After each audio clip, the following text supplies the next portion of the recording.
Cerca del 58% de toda la electricidad generada se utiliza para mover motores eléctricos. Hacerlos funcionar correctamente requiere saber qué clase de mantenimiento necesitan los diferentes tipos de motores, cómo hacerlo y la manera de probar e investigar daños en motores que fallen. En este programa, iniciaremos nuestro estudio de los motores de acuerdo con su construcción básica y sus características de operación. Empecemos con el hecho más importante de todos los motores eléctricos. Cualquier motor es realmente un mecanismo convertidor de energía. Transforma energía eléctrica en energía mecánica.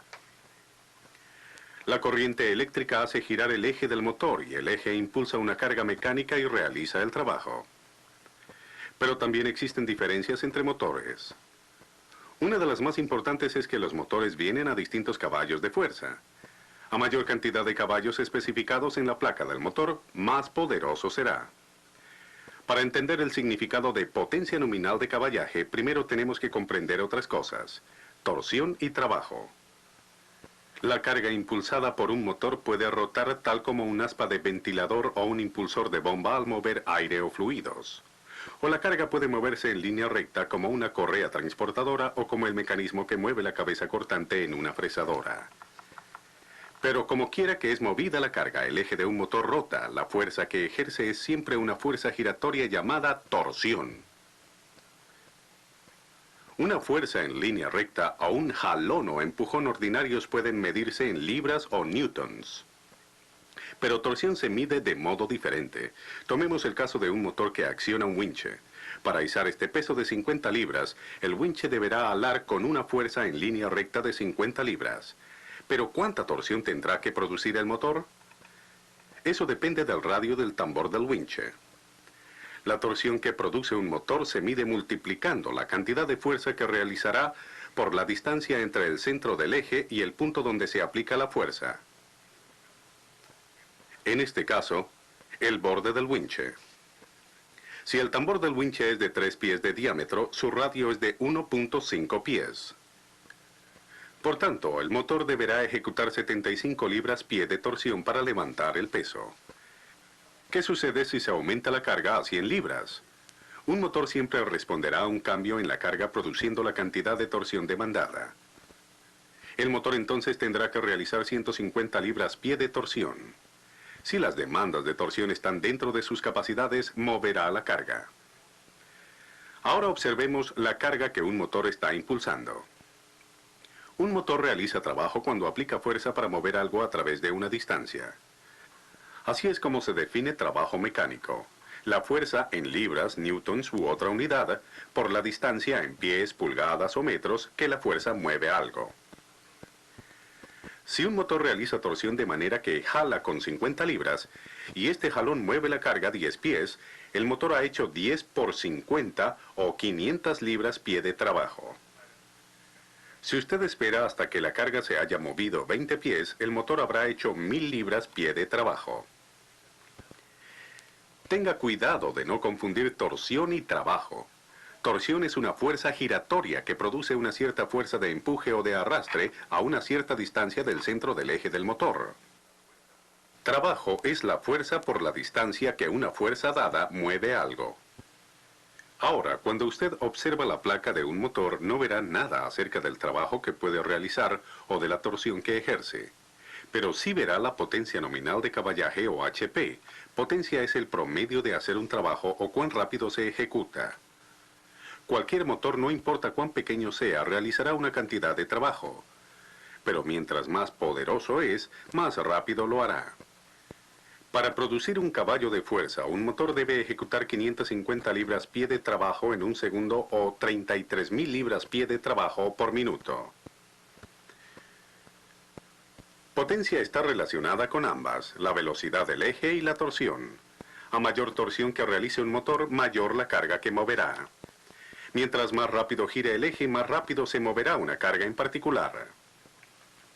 Esta simple fórmula relaciona torsión en libras-pie y la velocidad del motor en revoluciones por minuto con los caballos de fuerza. Si un motor está girando a 1750 revoluciones por minuto, por ejemplo, debe realizar 3 libras-pie de torsión para producir un caballo de fuerza. También producirá 1 caballo de fuerza si ejecuta 5 libras-pie de torsión y funciona a 1050 revoluciones por minuto.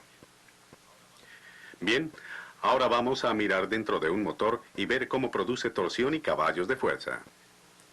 Mecánicamente, todos los motores eléctricos tienen solo 2 partes principales. Una de ellas gira. Incluye un eje y un rotor. Un cojinete sostiene al eje en cada punta. La otra parte es fija. Esta incluye el estator, el armazón y las placas laterales que sostienen los cojinetes.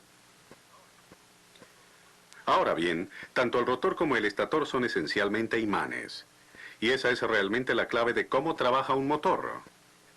No sabemos exactamente por qué imanes se comportan como tal, pero todos tienen un polo norte y un polo sur producidos por una fuerza magnética o campo llamado flujo magnético. El flujo magnético pasa a través del imán y lo rodea.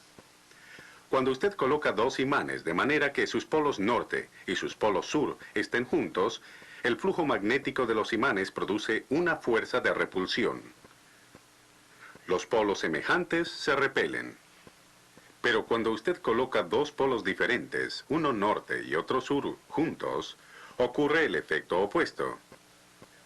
Los polos contrarios se atraen y son jalados el uno hacia el otro. Mientras más fuertes sean los imanes, más poderosa será esta repulsión y esta atracción. Hemos fijado en sitio estos imanes con los polos opuestos dirigidos hacia el otro, norte y sur, para mostrar cómo un motor ejerce torsión. Estos serán nuestros imanes estatores. Cuando pivotamos un tercer imán, un rotor entre ellos, las fuerzas de los polos magnéticos harán que gire. Y a medida que gira, el rotor está ejerciendo torsión. Pero una vez que los polos del rotor se han alineado norte a sur con los polos estatores, se detiene. Con el objeto de continuar generando torsión, debemos facilitar un medio para mantener al rotor girando. La única forma de hacerlo es invertir los polos, bien sea en el imán rotor o en los imanes estatores fijos, justo cuando los polos se estén alineando. El imán rotor sería entonces empujado y atraído otra media vuelta. Podemos realizar esto si reemplazamos nuestros imanes estatores permanentes o el imán rotor, o ambos, con electroimanes. Un electroimán es una bobina de alambre enrollado en un núcleo de hierro no magnetizado. La corriente en el alambre produce polos magnéticos como los de los imanes permanentes. Cuál polo es norte y cuál polo es sur depende de la dirección en que se mueva la corriente. Al invertir la corriente logramos invertir los polos. Ahora podemos mantener al rotor girando si cambiamos la corriente en cualquiera de las bobinas del rotor o del estator en el momento preciso. Al invertirse los polos magnéticos, el rotor se da vuelta para alinearse por el otro lado, ejerciendo torsión a medida que gira. Si continuamos este proceso de invertir los polos magnéticos norte a sur, sur a norte, etc., el rotor continuará girando en círculo y ejercerá una torsión continua. Todos los motores utilizan electroimanes, sea para el rotor, el estator o ambos. Estos electroimanes son muy variados en cuanto al calibre del alambre y al número de vueltas. En un motor DC, la corriente en las bobinas del rotor es invertida por la acción cambiante de escobillas deslizantes en un conmutador. La segunda de estas lecciones se trata específicamente de los motores DC. En un motor AC, corriente alterna es aplicada a las bobinas del estator, haciendo que los polos estatores se inviertan automáticamente. Estudiaremos los motores AC tanto monofásicos como trifásicos en la lección 3. Ahora veamos cómo está hecho un motor y por qué. La mayoría de motores son pesados, pues tienen una gran cantidad de metal pesado, por lo general acero y cobre. El cobre en la mayoría de motores se halla en forma de bobinas de alambre llamados devanados. Conducen la corriente que crea los polos magnéticos. En la mayoría de los devanados, la resistencia se mantiene tan baja como sea posible porque la corriente que pasa a través de la resistencia produce calor y, como veremos, el calor es el principal destructor de los motores. Puesto que el acero conduce el flujo magnético mucho mejor que el aire y permite establecer fuerzas magnéticas más poderosas, usted encontrará gran cantidad de acero en un motor. Los motores se construyen para que prácticamente todo el flujo sea conducido por acero. Casi todo el armazón y la carcasa del motor forman parte del campo magnético del estator. El único sitio donde el flujo debe cruzar por el aire es el espacio entre el rotor y el estator. Puesto que este espacio es un gran obstáculo, se conserva tan estrecho como sea posible. Otra razón por la que exista tanto acero en un motor es que el espacio de aire entre el estator y el rotor debe ser precisamente mantenido para que el rotor no frote sobre el estator. El armazón tiene que ser fuerte porque los devanados dentro de un motor están sujetos a fuerzas elevadas. Las fuerzas magnéticas en los devanados de ambos, el estator y el rotor, pueden de hecho forzarlos fuera de posición. Por eso los devanados son atados firmemente para prevenir cualquier movimiento que pudiera rozar a través del aislamiento. Los devanados del rotor también están sometidos a fuerzas centrífugas y usualmente son fijados para impedir que salgan volando de sus ranuras. Bien, hemos visto cómo está hecho un motor de modo que la corriente produzca campos magnéticos y cómo los campos magnéticos producen torsión y caballos de fuerza. Ahora veamos más de cerca las características generales de operación de motores y cómo se comportan bajo diferentes condiciones de carga y velocidad. Empezaremos con un motor que funciona sin carga. El eje está girando libremente a velocidad plena o máxima, por lo general algo más rápido que la velocidad estampada en la placa del motor. Como pueden ver, incluso un motor descargado consume cierta corriente. La razón es que el motor debe vencer la fricción de los cojinetes y la resistencia del viento que producen el rotor y el ventilador.